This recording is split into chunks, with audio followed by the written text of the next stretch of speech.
Hello students, जय हिंद। स्वागत है आप सभी का टीम निष्ठा पर। मैं हूं दीपन प्रताप सिंह। एक बार फिर आप सभी के सामने स्वागत है। लेकर के आया हूं मैं आपके लिए आईबी सिक्योरिटी असिस्टेंट के प्रीवियस ईयर क्वेश्चन की सीरीज।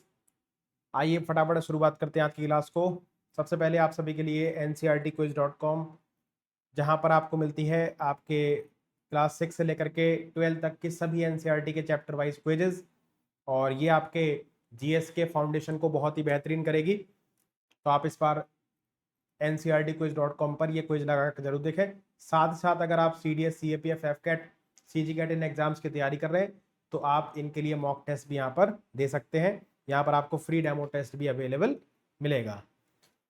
ठीक है, तो हम करते हैं 24 मार्च शिफ्ट 2 के मैथ्स का क्वेश्चन पेपर का सॉल्यूशन, जहां पर आपके 20 क्वेश्चन है। क्वेश्चन नंबर 1 आपका है टाइम एंड वर्क का। सवाल कह रहे हैं A completes 1/3 of the work in 5 days. He is then assisted by B and they together finish the remaining work in 6 days. B alone complete the entire piece of work in. तो A ने 1/3 काम किया कितने दिनों में? 5 दिनों में। यानी अगर A पूरा काम करता तो उसे लगते 15 दिन। 1/3 काम इसने किया 5 दिन में, तो पूरा काम करेगा 15 दिन में। इसके बाद जो रिमेनिंग काम था वो A ने किसके साथ किया? B के साथ। तो 1/3 काम ए ने कर लिया था, तो रिमेनिंग काम कितना बचा था? 2/3। 2/3 काम को किया है ए ने बी के साथ अगले 6 दिनों में। यानी अगर ये दोनों मिलकर पूरा काम करते तो इन्हें कितना टाइम लगता? 6×18/2 यानी कि 9 डेज। तो अब हमारे पास दो कंडीशन है कि अगर ए अकेले पूरा काम करेगा तो 15 दिन लगेंगे उसको, और अगर ए और बी मिलकर करेंगे पूरा काम तो इनको लगेंगे 9 दिन। तो यहां से मुझे टोटल वर्क मिल जाएगा, एलसीएम 45 हो गया, टोटल वर्क हमारा 45 हो गया। ए की एफिशिएंसी 45/15 यानी कि 3, और ए प्लस बी की एफिशिएंसी 45/9 यानी कि 5। अब देखो ए और बी मिलकर एक दिन में 5 यूनिट काम करते हैं, जिसमें से 3 यूनिट ए करता है, तो यानी कि बी कितना काम करता होगा? 2 यूनिट। तो इस हिसाब से बी पूरा काम यानी कि 45 काम कितने दिन में कर लेगा? तो time is equal to work upon efficiency. B की एफिशिएंसी कितनी है? 2 है, यानी बी को लग जाएंगे 22.5 दिन। 22 सही 1/2 दिन। ये हमारे पास क्या बन जाएगा सवाल का उत्तर? Option number 1। ठीक है ना। अगला sorry, which of the following offers is better for the shopkeeper? Shopkeeper के लिए इनमें से कौन सा ऑप्शन बेटर है? कस्टमर के लिए नहीं, ध्यान रखिएगा, शॉपकीपर के लिए। शॉपकीपर के लिए वो ऑफर सबसे अच्छा होगा जहां पर सबसे कम डिस्काउंट मिलेगा। तो पहला कह रहा है कि 2 खरीदो 1 फ्री पाओ, यानी कि 1/3 का डिस्काउंट हो गया। 1/3 यानी कि 33.33% का डिस्काउंट देना पड़ेगा शॉपकीपर को यहाँ पे। बाय 3 गेट 2 फ्री, यानी 2 फ्री कितने पे? 5 पे, यानी कितने परसेंट का डिस्काउंट हो गया? 40% का। तो ये शॉपकीपर के लिए अच्छा नहीं है। कस्टमर के लिए तो अच्छा है, लेकिन शॉपकीपर के लिए अच्छा नहीं है। बाय 3 गेट 5 फ्री, 5 फ्री मिलेंगी कितने पे? 8 पे। परसेंटेज निकालने के लिए 100 का मल्टीप्लाई, तो ये हो गया 67.5%, जो कि शॉपकीपर के लिए बिल्कुल भी अच्छा नहीं है। यानी शॉपकीपर के लिए इन तीनों में से कौन सी स्कीम सबसे अच्छी है? पहली वाली, जहां पर उसे केवल 33.33% ही डिस्काउंट देना पड़ेगा। इसमें गलती क्या हो सकती है? बच्चे कस्टमर के रिस्पेक्ट में ऑप्शन नंबर 3 लगा सकते हैं। ध्यान से देखिएगा, यहाँ पर शॉपकीपर के रिस्पेक्ट में पूछा गया है। ठीक है ना। Next question number 3, in covering a distance of 30 kilometer, Amit takes 2 hours more than Shamir. If Amit doubles his speed, he will take 1 hour less than Samir if Samir does not change his speed of travel. Amit's original speed, तो मान लेते हैं let Amit's speed is equal to x, और कौन है? समीर, और समीर की speed मान लेते हैं अपन लोग y, क्योंकि मैं स्पीड दे नहीं रखी है। तो 30 किलोमीटर ट्रेवल करने में अमित को कितना टाइम लगेगा? Time is equal to distance upon speed of Amit. तो अमित को लगा 30 किलोमीटर ट्रेवल करने में इतना टाइम, जो कि in covering a distance of 30 kilometre, Amit takes 2 hours more than Sameer, तो समीर को कितना टाइम लगेगा 30/y। तो अमित का जो टाइम है वो समीर के टाइम से 2 घंटे ज्यादा है। ये क्वेश्चन नंबर 1। आप कह रहे हैं कि अगर अमित अपनी स्पीड को दुगना कर दे, यानी स्पीड उसकी x थी, अब कितनी हो जाएगी 2x, स्पीड को दुगना कर देगा, तो he will take 1 hour less than Sameer if Sameer does not change his speed. तो अगर समीर अपनी स्पीड चेंज नहीं करेगा तो समीर को इतना टाइम लगेगा। तो अब अमित ने अपनी स्पीड दुगनी कर दी, तो अब जो टाइम है उसका वो समीर के टाइम से 1 घंटा कम है। दो इक्वेशन, दो वेरिएबल सॉल्व हो जाएंगे, सब्ट्रैक्ट कर दो, माइनस माइनस, ये प्लस का हो जाएगा, ये कट जाएगा, यहाँ पर आ जाएगा 30/x माइनस 30/2x बराबर 2 + 1 3, ठीक है ना। यहाँ पर अपन 30/x कॉमन ले लेते हैं, यहाँ पर आ जाएगा 1 - 1/2 इज इक्वल टू 3, 3 से गया 10 बार, 10/x, 1 में से 1/2 गया, 1/2 बचा, बराबर 1, 2 से गया 5 बार, यानी x बराबर कितना आ गया 5 आ गया। क्या थी ये स्पीड, थी किसकी थी भाई, अमित की, और अमित की ही स्पीड हमसे पूछ रहा है, यानी आंसर कितना बन जाएगा 5 km/h, ठीक है ना। Next, the difference between two number is 760, if 12% of one number is equal to 20% of the other number, then find the greater of the two numbers। दो संख्याओं का अंतर 760 है, पहले नंबर का 12% दूसरे नंबर के 20% के बराबर है, तो परसेंट से परसेंट गया, 4 × 12, 4 × 5 = 20, यानी यहां पहले नंबर और दूसरे नंबर का रेशियो मिल गया मुझे 5/3, है ना। अब इनका डिफरेंस कितना है 2 है भाई, 2 की वैल्यू कितनी है 760, तो ग्रेटर जो नंबर है वो कौन सा है, ये वाला है। 5 की वैल्यू कितनी है, 2 की वैल्यू 760, तो 5 की वैल्यू कितनी है भाई 760/2 × 5, तो 38 दूनी 76, 380, 380 × 5, ठीक है, ये 0 हो गया, 5 × 8 = 40, 5 × 3 = 15 और 4 = 19, 1900 इस सवाल का क्या बन जाएगा आंसर, ठीक है। आसान सवाल ही था। Question number 5, find the sum of all 2-digit numbers which are divisible by each of 2, 3 and 4।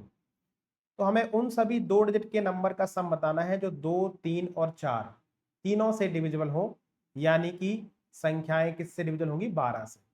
तो सबसे पहला नंबर तो 12 ही हो जाएगा 2 डिजिट का, तो 12 की टेबल पढ़ लो, 12, 24, 36 कहां तक जा सकते हैं, 12, 7, 84, 12, 8, 96, 96 तक, इन सब का सम निकालना है मुझे। 12 कॉमन ले लूंगा, अंदर बचेगा 1 + 2 + 3 प्लस डैश डैश डैश कहां तक 8 तक। ये क्या हो गया, 1 से लेके 8 तक के नेचुरल नंबर का सम क्या होता है n × n + 1/2, 2 से गया 4 बार, तो ये कितना हो जाएगा देखो 9 × 36 × 12, 36 × 12 कितना हो जाएगा हमारे पास 12 × 72, यानी ऑप्शन नंबर 3 यूनिट डेट 2 दिख रहा है, 12 × 72, 32, 36, 36 और 7 कितना 43, ठीक है ना, 432 ही आएगा। Question number 6, compound interest on a sum when interest is compounded annually equals simple interest if time is. तो हम सभी जानते हैं कि देखो एक साल का, पहले साल का SI और CI बराबर होता है, तो अगर टाइम 1 साल होगा तो किसी सर्टेन सम का सेम रेट ऑफ इंटरेस्ट से जो कंपाउंड इंटरेस्ट होता है वो सिंपल इंटरेस्ट के बराबर होता है, ठीक है ना। आप इसको एग्जाम्पल से भी समझ सकते हो कि मान लीजिए प्रिंसिपल 1000 रुपए है, रेट ऑफ इंटरेस्ट 10% है और टाइम अगर 1 साल है, तो SI कितना होगा 1000 रुपए और CI भी कितना होगा 1000 रुपए। क्यों, क्योंकि CI के लिए एक ही अमाउंट है जिस पर, सॉरी 1000 नहीं 100 रुपए होगा, 10% है ना, तो 1000 का 10% 100 रुपए SI भी होगा और 100 रुपए CI भी होगा। तो पहले साल का या 1 साल का SI CI दोनों आपस में बराबर होते हैं अगर principal rate of interest same है तो, ठीक है ना। तो इसमें सॉल्व करने की जरूरत नहीं थी, पता ही होना चाहिए था आपको।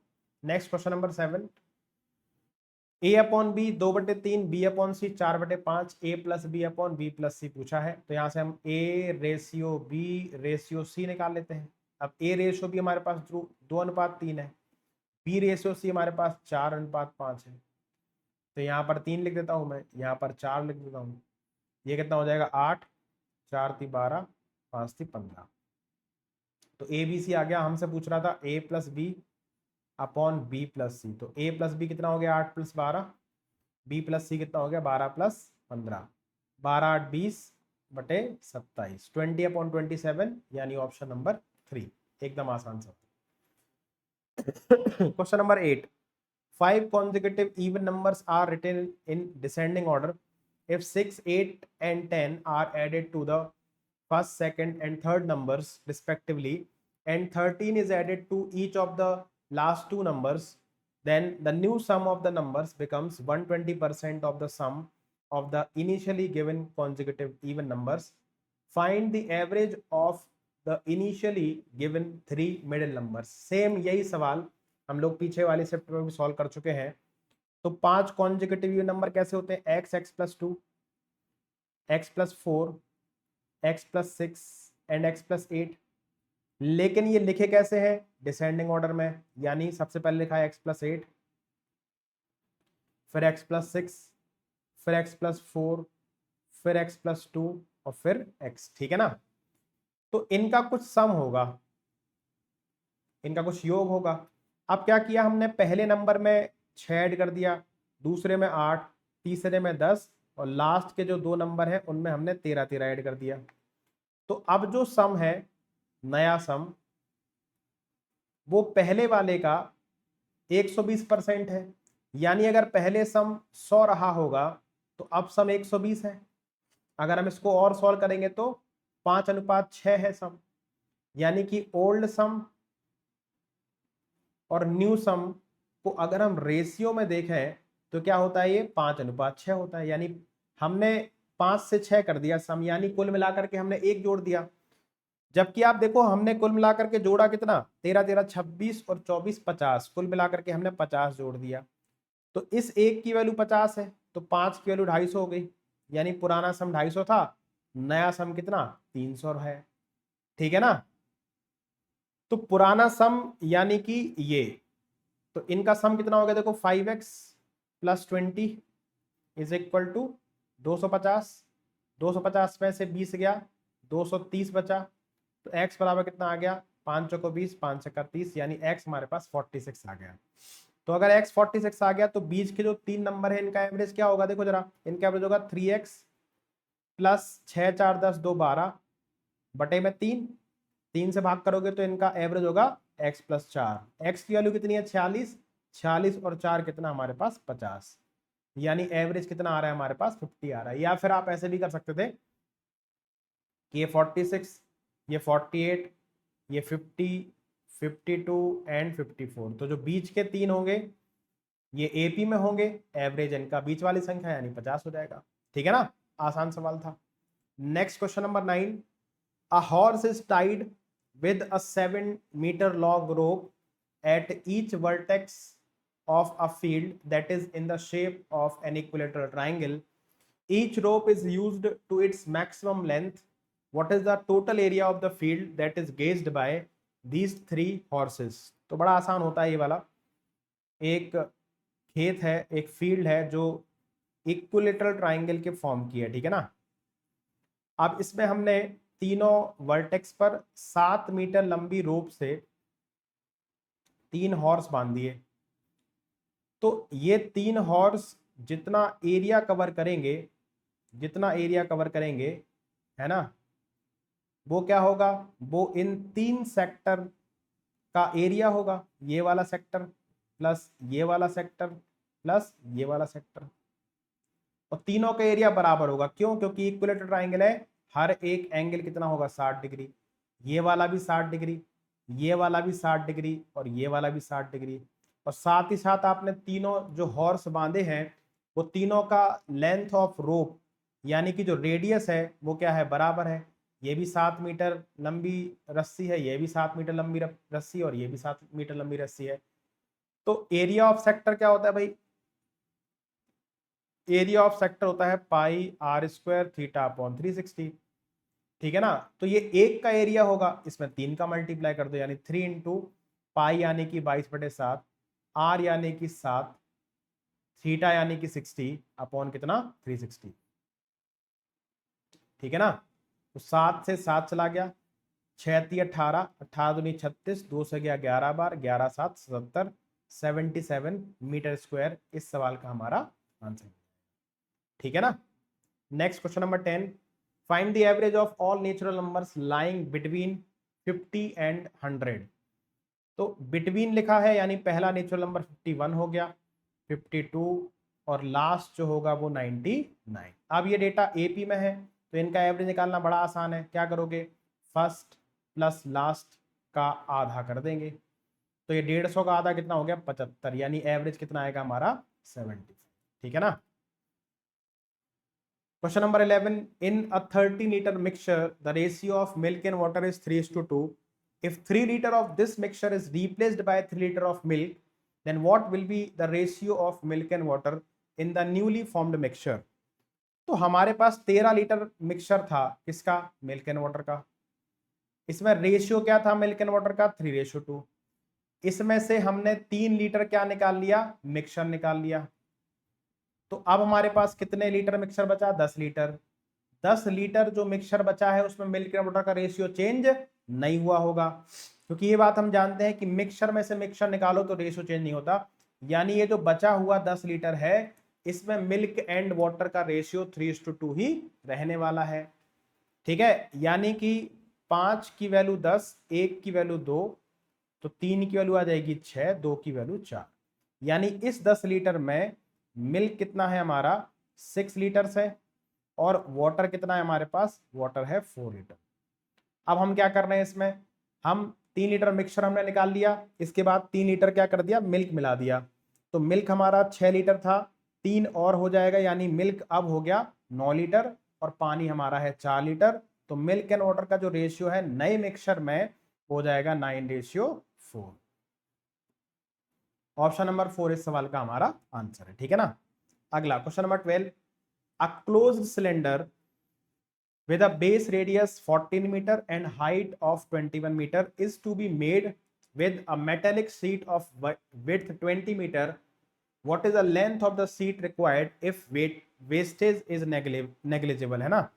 तो हुआ क्या है कि हमारे पास एक शीट थी, मेटेलिक शीट थी, इसकी चौड़ाई थी 20 मीटर। इसको हमने फोल्ड करके एक क्लोज्ड क्या बना दिया, सिलेंडर बना दिया। यानी इसको रोल किया होगा, बाकी जो बचा होगा उसको यहां पर हमने सर्कल, 2 सर्कल वाले ढक्कन बना करके बंद कर दिया होगा। ठीक है ना। यानी इस सीट का जो एरिया है L/B वो इस सिलेंडर के टोटल सरफेस एरिया के बराबर होगा। टोटल सरफेस एरिया क्यों, क्योंकि ये सवाल कह रहा है क्लोज सिलेंडर बनाया गया और कोई भी हमने मेटल का वेस्ट नहीं किया है, यानी कि इसको हमने फोल्ड किया होगा सिलेंडर बनाने के लिए, क्योंकि इसकी चौड़ाई 20 मीटर है लेकिन हमारी हाइट कितनी 21 मीटर है, तो हमने कहीं ना कहीं थोड़ा बहुत कटिंग वटिंग करके बनाया होगा, है ना। और जो भी कटिंग बची होगी उसको हमने ऊपर नीचे चिपका दिया सर्कल बना करके, है ना, तो बंद हो गया ऊपर नीचे से। लेकिन जितना चादर ये है उतना ही इसका टोटल सरफेस एरिया है। ठीक है, तो इसका एरिया क्या हो गया L/B और इसका टोटल सरफेस एरिया क्या होता है 2πRH, 2πr, r यानी कितना 14। इसका टोटल सरफेस एरिया क्या होता है, इसका होता है 2πRH प्लस 2πr²। नीचे वाला सर्कल ऊपर वाला सर्कल, यानी कि हम अगर यहाँ पर 2πr कॉमन लेंगे तो अंदर बचेगा H plus R। 2πRH plus R, H हमारे पास कितना है 21, R कितना है 14। ठीक है, तो 7 दूनी 14, 2 दूनी 4, 4 पंचे 20, तो ये हो गया L/5 बराबर कितना बचा 22 और 21 प्लस 14 कितना हो गया 35। तो 5 से गया 7 बार और ये कितना हो गया हमारे पास 154। तो जो लंबाई है वो कितनी है हमारे पास 154 मीटर थी। ठीक है ना। Next, 79.989% of 599.99 plus 32.99% of 400.009 minus 48.062% of 149.98 is equal to, ये अप्रोक्सीमेटली बताना है। तो देखो ये 79.9 है, यानी इसको हम 80% मान सकते हैं। ऑफ हटा दोगे मल्टीप्लाई, ये 599.99 है तो इसको 600 मान लो, 32.99 है तो इसको 33% मान लो। ठीक है, ऑफ हटाएंगे मल्टीप्लाई, 400.009 है इसको 400 मान लो। 48.062 है तो इसको 48% ही मान लीजिए। 149.998 है तो इसको 150 मान लो, ठीक है ना। तो 80% 4/5 होता है, 4/5 इंटू 600, 33/100 हो जाएगा इंटू 400, 48/100 इंटू कितना 150, ठीक है। तो 5 दूनी 10, 5 थी 15, 24 दूनी 48, 24 थी 72, ये माइनस का 72 हो गया। 100 से 4 बार, 4 थी 12, 4 थी 12 1 13, 132 प्लस 12 पंचे 60, 12 चौको 48, 480 प्लस 132 माइनस 72, 132 में से 72 गया, 60 बचा, 480 प्लस 60 कितना हो गया 540। तो अप्रोक्सीमेट हमारा आंसर हो गया ऑप्शन नंबर 1, ठीक है ना। कह रहा है कि swimmer, question number 14, whose speed is 15 kilometre per hour in still water, शांत जल में एक स्विमर की चाल 15 किलोमीटर पर आवर है, goes 30 kilometre down stream and comes back, he takes 4 hours 30 minutes for the whole journey, what is the speed of stream in kilometre per our.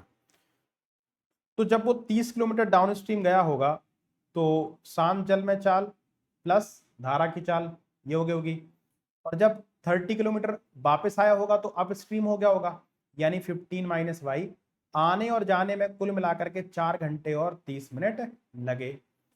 हमें Y पूछ रहा है स्पीड ऑफ स्ट्रीम। हम क्या करेंगे, या तो इसको सॉल्व करेंगे या फिर हम ऑप्शन की हेल्प लेंगे। सबसे आसान ऑप्शन कौन सा है, सबसे आसान ऑप्शन है 5, यानी हम y को सबसे पहले 5 रख के देखेंगे। क्यों रख के देखेंगे, क्योंकि यहाँ फ्रैक्शन नहीं आएगी ना दोनों जगह। 15 में से 5 गया, कितना बचा 10, 10 से कितने बार कट जाएगा 3 बार, यानी यहाँ पर लगेंगे 3 घंटे, ठीक है। अब अगर मैं यहाँ पर 15 y की जगह 5 रखूँ, 15 और 5 20, तो 30/20 हो जाएगा 1.5 आवर्स, काम बन गया। 1.5 घंटा यहाँ पर, 3 घंटा यहाँ पर, 4.5 घंटा, यानी हमारा आंसर क्या हो गया ऑप्शन नंबर 4। अगर मैं ऑप्शन की हेल्प नहीं लूंगा तो हमें क्वाड्रेटिक इक्वेशन सॉल्व करनी पड़ेगी फालतू में, ठीक है ना। इसीलिए मैंने ऑप्शन की हेल्प ली और सबसे पहले वो ऑप्शन ढूंढा जहां पर हमें 10 का मल्टीपल यानी ऐसा नंबर मिल जाए जो 30 को पूरा पूरा विभाजित कर दे। तो मुझे 5 मिल गया, 15 और 5 20 तो डिवाइड नहीं कर रहा था, लेकिन 15 माइनस 5 10 30 को कंप्लीटली डिवाइड कर रहा था। अगर ये ऑप्शन नहीं मिलता तो फिर मैं और दूसरे ऑप्शन पे जाता, ठीक है ना। Question number 15, Amit can type 40 pages of a book in 10 hours, Amit and Mohit together can type 270 pages in 54 hours, in what time can Mohit alone type 20 pages. तो अमित की एफिशिएंसी आपको दे रखी है, देखो अमित क्या करता है 40 पेज 10 घंटे में टाइप करता है, तो 40 पेज 10 घंटे में यानी 4 पेज पर आवर, ये इसकी एफिशिएंसी है कि ये 1 घंटे में 4 पेज टाइप कर लेता है। और अमित और मोहित दोनों मिलकर 270 पेज टाइप करते हैं 54 घंटे में। तो 27 से 10 बार, 27 दूनी 54 और ये 5, यानी कि 5 पेजेस पर आवर। अमित और मोहित दोनों मिलकर 1 घंटे में 5 पेज टाइप करते हैं। हम जानते हैं 5 में से 4 पेज तो मोहित ने टाइप किए होंगे, यानी कि सॉरी अमित ने टाइप किए होंगे, यानी कि मोहित टाइप करता है 1 पेज पर आवर। तो मोहित की एफिशिएंसी पता लग गई, तो मोहित 20 पेज को कितनी देर में टाइप कर पाएगा, वो 20 आवर्स में, ठीक है ना। ऑप्शन नंबर 3 इस सवाल का हमारा आंसर बन जाएगा। Question number 16, the value of this, बहुत ही आसान। देखो 1 प्लस 1 में से 2 गया माइनस का 1, नीचे है ये माइनस में तो वो -1 ही रहेगा, नीचे भी ले जाओगे ना तो भी -1 ही रहेगा वो। +2 माइनस 1 माइनस 1, 1 माइनस 2 कितना हो गया -1, और ये है माइनस, इसकी पावर है माइनस का 2, यानी नीचे जाकर के हो जाएगा प्लस का 2, पावर हो जाएगी प्लस का 2, अरे ये हो जाएगा ऐसा 1/1 माइनस 2 यानी कि -1 की पावर 2, ठीक है ना। तो ये तो 0 हो गया और ये -1 की पावर इवन है तो +1 हो गया, 2 में से 1 गया 1, 1 का स्क्वायर, यानी आंसर कितना बन गया इसका 1 बन गया, ठीक है। Question number 17, the number that's to be added to 15% of 420 to have the sum as 25% of 356। तो 420 का 15% कितना हो गया भाई, 15% यानी कि 10%, और प्लस 10% का आधा, 420 का 10% हो गया 42, और 42 का आधा 21, यानी इसका 15% हो गया 63। अब 356 का 25%, यानी कि 1/4। 1/4 कितना हो गया, 4 अट्ठे 32, 4 नाम 36, 89। तो 89 करना है, 63 है, तो और कितना चाहिए भाई, 26 चाहिए। तो 63 में आप 26 और ऐड कर दो, तो आपको कितना मिल जाएगा, 83 मिल जाएगा। ठीक है ना। Question number 18, the ratio of income of A to that of B is 3:5. Expenditure of A is 7/12 of his income, and expenditure of B is 8/15 of his income. The difference in their expenditure is 14,300. Find the income of A. सबसे पहले तो हमें A और B के income का ratio दे रखा है, कितना है, 3:5। इसके बाद एक्सपेंडिचर ऑफ ए है ना अपॉन इनकम ऑफ ए, इसका रेशियो दे रखा है कितना, 7/12। इसके बाद expenditure of B upon income of B, ये दे रखा है मुझे कितना, 8/15। तो हम क्या करेंगे, ए और बी की इनकम को सेम करेंगे। यहां पर 12 है, अगर मैं यहां पर 12 बना दूंगा तो फिर ये 5 भी चेंज हो जाएगा, फिर 15 बनाओगे तो फिर ये ए चेंज हो जाएगा, तो ये चलता रहेगा। तो हम इसको ना छेड़ करके इसको, ये जो इनकम ऑफ ए है इसको 3 बनाते हैं। 3 कैसे बनाएंगे, इसमें 4 का भाग करके, तो इसमें भी 4 का भाग हो जाएगा, यानी कि इनके इनकम का रेशियो हो जाएगा, एक्सपेंडिचर का हो जाएगा 7/4 और इनकम का हो जाएगा 3। ए की इनकम यहाँ पर भी 3, यहाँ पर भी 3। बी की इनकम 5 है, यहाँ पर 5 कब बनेगा, जब हम इसको 3 से भाग करेंगे, तो इसको भी 3 से भाग करना पड़ेगा, यानी ये हो जाएगा 8/3 और ये हो जाएगा 5। तो यहां से मुझे दोनों के ए और बी के एक्सपेंडिचर का रेशियो मिल गया, कितना, 7/4 बटे में 8/3। तो इनके एक्सपेंडिचर का जो डिफरेंस है 8/3 माइनस 7/4 कितना हो गया भाई, एलसीएम 12, 3 चौक 12, 8 चौको 32, 4 × 12, 7 × 21, यानी जो डिफरेंस है एक्सपेंडिचर का वो 11/12 है। 11/12 की वैल्यू कितनी है, 14300। What is the income of A, income of A है 3, तो 3 की वैल्यू कितनी आ जाएगी, 14300 अपॉन 11/12 इंटू 3।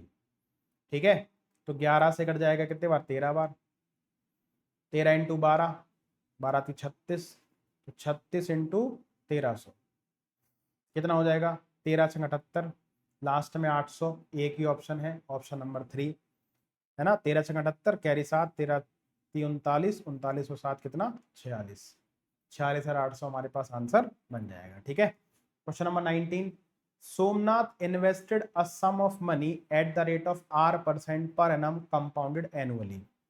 ठीक है, the sum invested amount to इतना at the end of 2 years and इतना and at the end of 5 years, find the value of R। तो सोमनाथ ने कुछ रुपए इन्वेस्ट किए थे R% per annum compound interest पर, ठीक है ना। अब वो 2 साल में 6,05,000 हो जाते हैं और 5 साल के अंत में 8,05,255 रुपए हो जाते हैं, तो रेट ऑफ इंटरेस्ट पूछ रहा है। यानी कोई प्रिंसिपल है, ये R% से 2 साल में CI है, कितना हो गया अमाउंट, 6,05,000 रुपए। तो ये अमाउंट है कितने साल का, 2 years का। और यही प्रिंसिपल 5 साल बाद कितना हो जाता है अमाउंट, 8,05,255। ये अमाउंट है कितने साल का, 5 साल का। अब देखो ये ऐसा ही तो है नहीं कि हम कहते हैं कि भाई 6,05,000 से 8,05,255 हो गया, तो 3 साल में इतना इंटरेस्ट, तो 1 साल में इतना। लेकिन ये जो कंपाउंड इंटरेस्ट होता है ये जीपी को फॉलो करता है, ज्योमेट्रिक प्रोग्रेशन को। यहां से यहां तक डिफरेंस कितने साल का है, 3 साल का। तो 3 साल में देख लो कितने गुना हो गया, यानी हम ये रेशियो निकाल लें, 805,255 अपॉन कितना, 605,000। ये थोड़ा सा कैलकुलेटर सवाल हो गया थोड़ा सा। ठीक है, इसको 5 से काटोगे तो 5 एकम 5, 5 दूनी 10, 5 एकम 5, 16 पंचे 80, 5 एकम 5, फिर 0 पचम 25, 5 एकम 5, ठीक है ना। अब ये कटेगा 11 से, 11 एकम 11, 5 बचा 51, 11 चौक 44, 6 4 1, ठीक है ना। 11 से 11 1000 बार कट जाएगा, एक बार और कटेगा 11 से 1331, और ये कटेगा 11 से 1000 बार, इसके बाद नहीं कटेगा। तो ये आ गया 1331 बटे में 1000। यानी जो भी प्रिंसिपल है वो 3 साल में इतना हो जाएगा। यानी हमें प्रिंसिपल जो भी अमाउंट है वो 1331 बटे 1000 हो जाएगा, किसका, प्रिंसिपल का। यानी अमाउंट और प्रिंसिपल का रेशियो मिल गया 1331 बटे में 1000, कितने साल का, 3 साल का। तो अमाउंट और प्रिंसिपल का रेशियो है 1331 और 1000, 3 साल का। अगर मैं इसमें क्यूब रूट ले लूं तो ये 1 साल का प्रिंसिपल और अमाउंट का रेशियो बन जाएगा, यानी 11 और 10। तो हम कह सकते हैं भाई 1 साल में SICI दोनों बराबर होते हैं, 1 साल में 10 रुपए 11 रुपए हो गए, तो ये 1 रुपए जो इंटरेस्ट मिला है ये इसी 10 रुपए का है। तो 1/10 इंटू 100, रेट ऑफ इंटरेस्ट कितना हो गया, 10%। सर 3 साल में सॉल्व क्यों नहीं कर पा रहे थे, क्योंकि जो 331 रुपए ब्याज था ना वो इस 1000 का नहीं था, क्योंकि हम जानते हैं कि पहले साल के बाद जैसे ही दूसरा साल आता है तो CI में इंटरेस्ट का इंटरेस्ट भी ऐड होने लगता है, इसीलिए हम 3 साल पे सॉल्व नहीं कर पाते, हमें उसको 1 साल में ले जाना पड़ता है। अब ये कंफर्म था कि ये जो 1 रुपए इंटरेस्ट है वो इस 10 रुपए का ही है, क्योंकि पहले साल में इंटरेस्ट पर इंटरेस्ट नहीं लगता है, केवल प्रिंसिपल पर इंटरेस्ट लगता है। तो रेट ऑफ इंटरेस्ट कितनी हो गई, 10%। लास्ट क्वेश्चन नंबर 20, 2 की पावर 2k प्लस 1 माइनस 2 की पावर k इंटू 2 की पावर k प्लस 2 अपॉन 2 की पावर k इंटू 2 की पावर k प्लस 3 माइनस 2 की पावर 2 इंटू 2 की पावर 2k। बड़ा आसान है, ये हो गया 2 की पावर 2k प्लस 1, यहाँ पर बेस सेम है तो ये हो जाएगा 2 की पावर 2k प्लस 2, नीचे हो जाएगा 2 की power 2k plus 3, base same है पावर उड़ जाएगी, ये हो जाएगा 2 की पावर 2k प्लस 2। ऊपर से हम 2 की पावर 2k प्लस 1 कॉमन ले लें तो यहाँ पर हो जाएगा 1 माइनस 2, ठीक है ना, क्योंकि यहाँ पर हो जाएगा 2 की पावर 2k प्लस 1 कॉमन ले लिया तो यहाँ पर 1 बचा, यानी 2 की पावर 1। नीचे से भी अपन 2 की पावर 2k प्लस 1 कॉमन लें तो यहाँ पर हो जाएगा 2 का स्क्वायर, और यहाँ पर हो जाएगा 2, ये कट जाएगा तो 1 में से 2 गया माइनस का 1, 2 की पावर 2 4, 4 में से 2 गया 2, यानी इसका उत्तर आ गया माइनस का 1/2। ऑप्शन नंबर 3 इस सवाल का हमारा आंसर हो गया। तो ये थे आपके 20 क्वेश्चंस इस शिफ्ट के, ठीक है ना। उम्मीद है आपको क्लास पसंद आ रही होंगी, और लेवल बहुत ही आसान है ना। इन सवालों को आप उड़ा सकते हैं बहुत ही जल्दी। हमें थोड़ा सा टाइम लग जाता है क्योंकि हमें हर एक बच्चे को एक्सप्लेन करना है। हमें नहीं पता है कि आप एवरेज हैं, है ना, या फिर बिल्कुल डल है मैथ्स में, या फिर बहुत अच्छा है आपका मैथ्स, मुझसे भी अच्छा है, ठीक है। तो हमें हर एक बच्चे को लेकर के चलना होता है। आप थोड़ा सा अपने हिसाब से स्पीड 2x या फिर 1.5x करके भी देख सकते हैं, ठीक है ना। चलिए मिलते हैं नेक्स्ट सेशन में, till then take care, bye bye, जय हिंद, वंदे मातरम।